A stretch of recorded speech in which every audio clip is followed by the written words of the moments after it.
씨, 수상한데?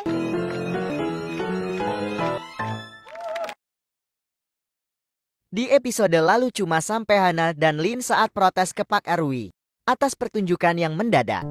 상대방에게 상의나 토론도 없이 Kita lanjut ke episode kedua. Pak RW Desa Perdamaian memang luar biasa penuh dengan drama. Ia mampu mengelabui Lim dan Hana agar mau tampil di perayaan nanti malam.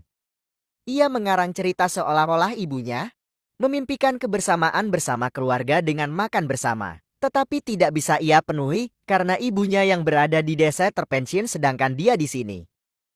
Mendengar cerita Pak RW semua terharu dan masuk perangkap Pak RW. Mungkin maksud Pak RW berbohong untuk kebaikan sesekali dibolehkan.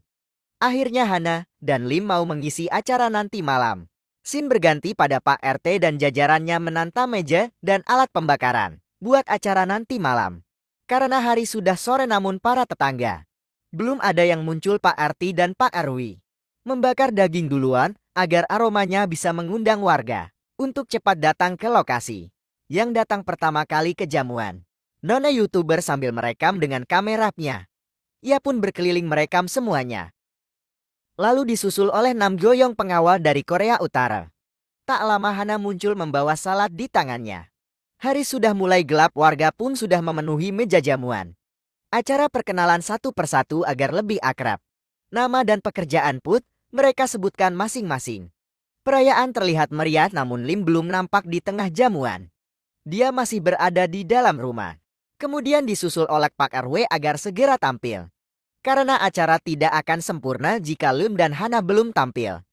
Lim sempat menolak karena situasi di depan terlalu ramai untuk memainkan piano dan biola. Pak RW segera mengkondisikan situasi lalu Lim segera keluar dari rumah.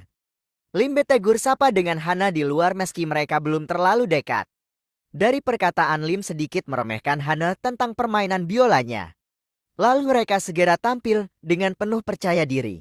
Suasana pesta jadi lebih seru dan hangat saat alunan biola dan piano dimainkan. Setelah pertunjukan, Lim memegang tangan Hana meskipun agak canggung. Selang beberapa menit bunyi alarm perang terdengar. Warga pun terkejut apa yang telah terjadi. Mereka sangat khawatir dengan keadaan seperti ini karena negara mereka baru saja berdamai. Setelah 70 tahun lamanya berselisih.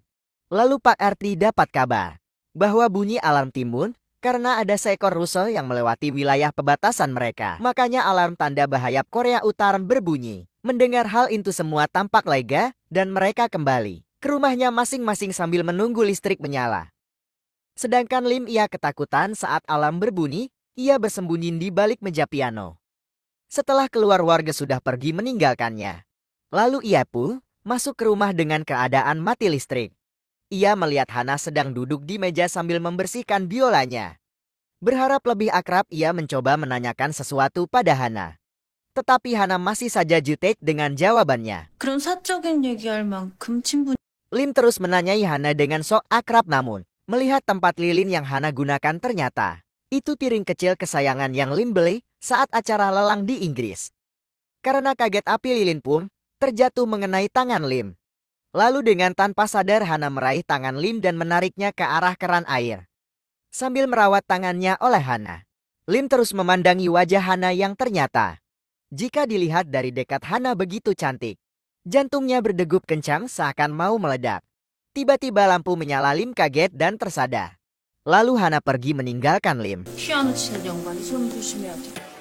Di sudut lain Pak RT dan Pak RW baru selesai membetulkan listrik. Mereka berjalan kembali menuju rumah dinasnya. Keesokan harinya Lim merasakan sakit perut yang dahsyat. Tak tertahankan hasrat ingin buang air besarnya. Sedangkan di toilet Hana sedang mandi.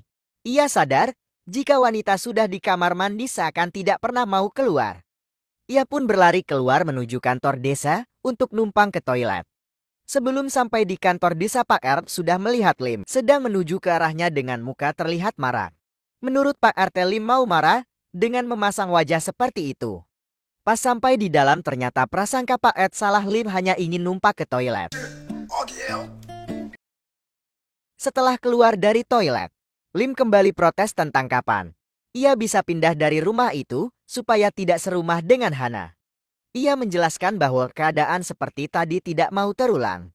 Ingin ke kamar mandi saja, harus antri berjam-jam. Melihat respon Pak Eroi, sepertinya tidak ada solusi baik buat Lim. Akhirnya Lim pun pergi meninggalkan kantor desa. Scene berganti saat sesampainya di rumah Lim, mengarahkan posisi piano yang pas pada petugas desa. Namun belum sempat ia selesai bicara mereka sudah kabur meninggalkan Lim. Mereka tahu jika urusan piano akan memakan waktu lama. Karena Lim selalu berubah-ubah dalam meletakkan posisi pianonya. Lalu Lim hendak mencuci mukanya namun, siapa sangka di dalam kamar mandi begitu kotor. Bekas sabun yang berserakan di kaca dan lantainya pun begitu licin. Dengan karakter Lim yang apik tentang kebersihan dan rapi, ia tidak biasa menggunakan kamar mandi seperti itu. Akhirnya mau tidak mau ia membersihkan kamar mandi dan ruangan lainnya. Scene berganti di rumah orang tua Hana. Nampak ibu tiri Hana sedang menyiapkan sarapan untuk suaminya. Namun selera makan ayah Hana sedang tidak baik. Menu sarapannya pun hanya dilihat lalu ditutup kembali. Ia malah minum alkohol sambil memandang foto mendiang istrinya yang pertama. Lalu ia teringat bahwa hari ini adalah hari peringatan kematian istrinya, yaitu ibunya Hana. Lalu di sudut lain pun Hana ternyata ditelepon oleh ibu tirinya. Untuk menyempatkan waktunya, untuk menelpon ayahnya sekedar menanyai kabar. Jarang sekali ibu tiri yang perhatian seperti itu. Lalu Scene kembali pada Lim, ia menelpon manajernya untuk mengatur kepulangannya ke kota. Namun manajer sudah terlanjur membatalkan jadwal konsernya selama setahun dengan alasan cuti. Manajernya pun mengatakan bahwa di kota pun kau selalu membuat masalah, dan masalah yang kemarin pun baru selesai. Lalu Lim membantah perkataan manajernya. Katanya itu bukan kesalahannya, melainkan kesalahan sistem. Tapi tetap, semua kesalahan mengarah pada Lim. Penyebab semua kekacauan jadwal konser, sehingga ia harus mengambil cuti 1 tahun. Scene berganti ke sudut lain, pada Pak Arwi, yang mengumumkan acara rapat malam ini pada pukul 7. Kemudian, setelah warga berkumpul mereka diberi arahan mengenai bagaimana mengelola desa dengan mandiri, yaitu dengan menanam buah-buahan dan sayur-sayuran, dan bagaimana cara mengelola sampah. Mendengar hal itu Lim merasa tugas ini tidak cocok dengannya. Walaupun salah seorang warga mencoba membujuk, Lim tetap keluar meninggalkan rapat desa. Setelah 30 menit rapat warga pun pulang ke rumahnya masing-masing. Lalu Lim dan Hana sudah terlihat ada di meja makan rumah. Tanpa ditawari Hana langsung meneguk anggur dan pasta yang ada di meja. Lalu Lim memberitahukan cara minum anggur dan makan pasta yang benar pada Hana. Lim memang sudah terbiasa seperti itu karena ia lama tinggal di luar negeri. Sedangkan Hana sudah terbiasa makan dan minum seperti itu. Lalu mereka membuat perjanjian aturan hidup bersama dalam satu rumah. Poin-poinnya pun mereka tulis dan sepakati. Namun, karena Lim minum terlalu banyak, sehingga ia salah menulis bahwa ia yang membersihkan semua sudut rumah. Dan konyolnya itu disepakati oleh dia sendiri. Lalu Scene berganti pada pengawal Nam Gyeoyeon yang sedang jogging pagi di area komplek rumah. Ia berhenti sebentar di depan rumah YouTuber wanita, lalu pergi lagi menuju rumah Hana.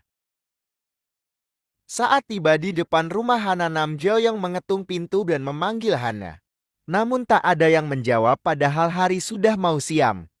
Lalu keadaan di dalam. Nampak Lim terbangun terlebih dahulu. Dan saat membuka mata, ia terkejut di hadapannya Hana yang sedang tertidur pulas.